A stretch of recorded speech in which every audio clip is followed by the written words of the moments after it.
O rybárovi a zlatej rybke. Pred dávnymi časmi žil na brehu mora starý rybár so svojou ženou. Boli veľmi chudobní a bývali v malej chatrči, ktorá mala rozbité okná a strechu.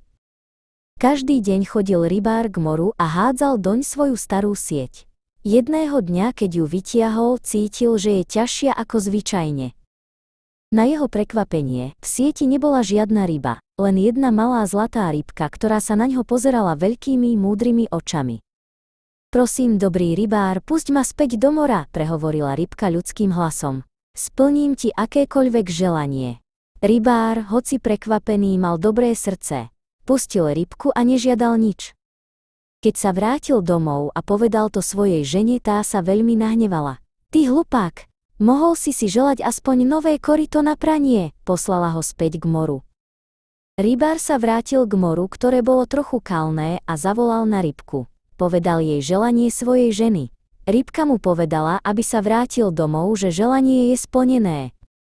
Rybárova žena bola spokojná, ale len na chvíľu. Čoskoro chcela nový dom.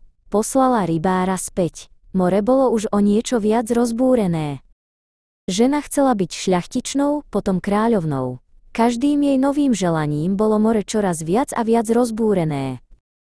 Nakoniec chcela byť vládkyňou mora a vládnuť aj zlatej rybke. Rybár sa s ťažkým srdcom vrátil k moru, ktoré už zúrilo a hrozilo obrovskými vlnami.